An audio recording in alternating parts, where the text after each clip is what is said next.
Jim and Terry Show coming to you from the Hobbit Hole studio. A little bendy guitar, distorted. Sometimes our perceptions are a little distorted. Terry, may I be allowed to speak? Of course you may. Freely? Freely? Well, I don't know about freely. It cost you something. What's your free speech going to cost you this time, Jim? Well, I don't know. You wanted to talk about free speech. I did want to talk about free speech because, we go back to the days of the Ottawa Convoy, and free speech meant you could do that. You had the right to protest. You have the right to say whatever it is. But you don't have the right when your right clashes with my rights and we have a conflict in our rights. The courts usually rule. And in the case of the convoy, the courts have heard the cases and ruled against Tamara Leach and Convoy Tom, or whatever the guy's name is, and has ruled against the Coots occupancy. Remember when there was the threat of violence and weapons were found at the Coots border crossing? At the border, yeah. So all of this stuff, the courts will decide whose version of freedom and whose version of truth prevail. Yes, and if you're going to have free speech, it has to be free. So, taking this to Harvard, what is free speech in the Harvard context? Well, totally controlled by Donald Trump and his dialogue. So you have to say what Trump says is the right thing, agree with him, or that's it. He's going to withdraw funding. He's already withdrawn funding. I don't even know if that's legal.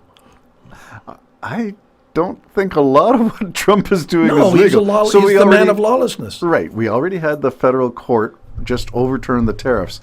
I'm expecting to see most, if not all, of the executive orders that infringe on freedom to be overturned. Yeah, and the problem with that, if I can wander off down another rabbit hole. You're free to wander, Jim. The way I am. I was thinking about that. All of a sudden, the immature Trump, in his ego, stands up in the Oval Office and says, your government has been taken over. I'm fighting for you. Hit the streets and fight for his right to say anything he wants, do anything he wants, and attack that civil war I keep saying is coming. I fear you may be closer than I would have admitted a year ago or 4 years ago. Well, he can rile them up. He can. All of a sudden the court says, and Trump's already said, what right do they have? What right does the court have to tell the president what he can do? Well, that's the job of the court, is to rule and tell you. But that's what he says. Yeah. Now, how many American people, you got people who I don't believe it, but are going to say it because they're kissing his butt, like his public relations media person, Caroline Leavitt. Yeah, she makes me want to throw up, quite frankly. Well, so did all the other ones in Trump 1.0. Yeah, every single one of them, from Sean Spicer to. They're all sucking up to him. You can tell the way they talk. He's the greatest ever. I've never seen a meeting in a presidential office or a press conference in an office where everybody says, and it's because of you, Mr. President, because you're just the best guy going ever. I want to thank you, Mr. President, for the opportunity to serve you. And I want to say he's never looked hotter. See, that woman said that? Yep. He's never looked hotter than he does now. His stamina is out of this world.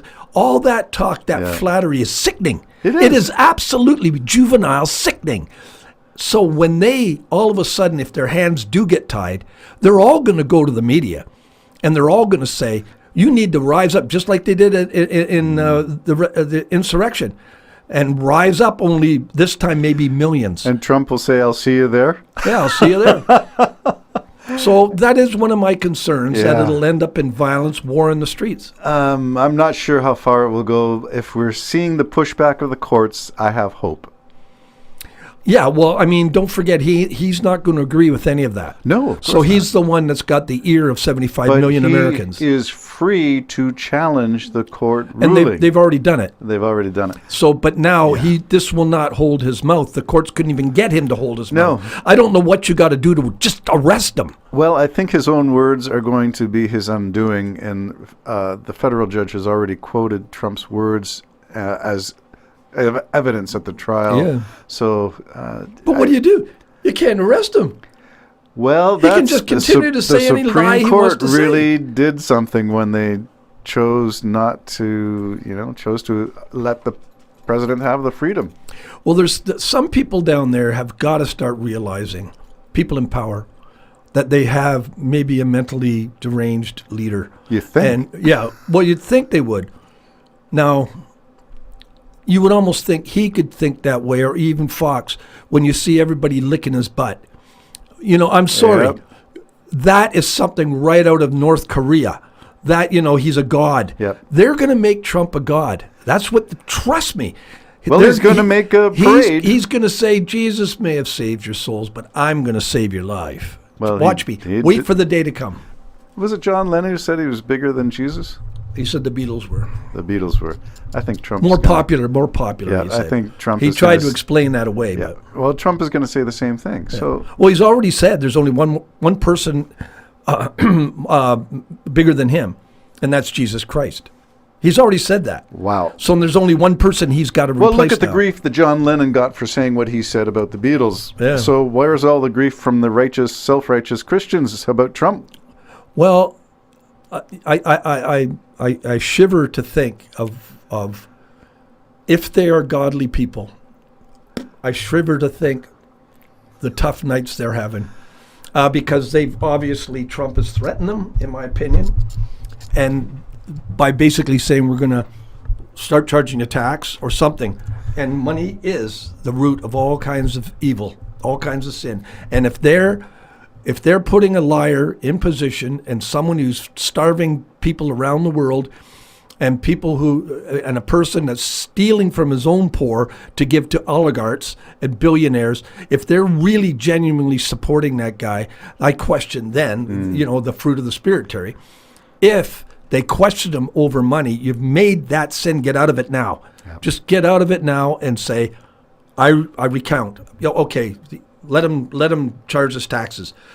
Quit your job, for God's sakes. Vote Don't with your go on feet. like this. Well, the ambassador I'm going to say to Ukraine, this is 2 ambassadors now, have resigned. The first one in the first term of Trump 1.0. I forget her name, but we both followed her, and she's the one who said, Why I would you can wanna ruin understand me? you asking me to withdraw, but why go after me and prosecute me Well, and why try to ruin my life? persecute me? Yes. Yeah. So this is the second one who's going around. She resigned, though. She willingly resigned before Trump could fire her, saying, I can't understand this president and his policies towards Ukraine. So we'll get to Ukraine in another podcast. Let's wrap it up by talking about people who have said really good things about Canada. We can recap King Charles III and his really good things he said about Canada.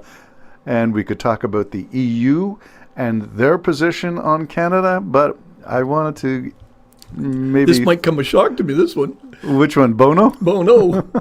Yeah, so when we talk about Bono, I think he's got a documentary or something coming out. So that was, on the surface, he's plugging whatever it is that he's doing. But the interview that I watched was from a Canadian program that was interviewing him. Sure, you're going to feature his documentary and go to his career and what have you. But he said, I love Canada. And he just went on for about 5 minutes saying, Really? yeah, you're doing the right things. Oh, good. Everybody's watching you. Good. So there's Bono, probably the number one musician, well, maybe next to maybe a Swiftie. Oh, yeah. But Well, they were worldwide. Yes. I don't know. I still don't even understand why everybody turned on them when they gave their music away for free. Because you didn't have to turn it on. You didn't have to listen to it. I exactly. didn't understand Yeah. the condemnation. I didn't understand that. I still don't. A free out, we gave it to you, and I'm sure they just said, oh, that's it. I just don't understand people at all. Well, you two made history in many levels, many ways. I think there was even some flirting with faith. Well, there was, if I may. As I understand it, as I've been told, they started out as a praise band, but they also started out nobody knowing how to play an instrument. Nobody knowing how to play an instrument. And The Edge, a master of effects. Because I watched him play something once, and it was really one string. He was just playing one string, and he got it going, right? And so they have whole control, the duplicate controls under the stage for everything he's playing. He's got 9 amps. Wow. And then the bass is like a ZZ Top bass, kind of. It really fills up. I don't know what they do, but they stereo it, and one's a little higher than the other, and it just makes a wall of sound. I like ZZ Top. So do I. I like it because they're basic rock and fill the It's stage. southern rock. And they It's really really fill the good. stage with sound. Yeah. You know what I mean? It's just 3 of them. And yes, of course, some effects, but there's just 3 of them. I like that. It wants me to go back to that. Well, CCR, Creedence Clearwater. We're getting was it off Three track Dog too, Night? by the way. Oh, we're sticking on Bono. Bono. Okay, so U2 spokesperson, frontman, Bono, waxing eloquent on Canada, saying, "Go Canada, leadership from Canada going forward, possible, maybe." Yeah, Jim and Terry Show. Bono's right, we hope. Bye bye for now.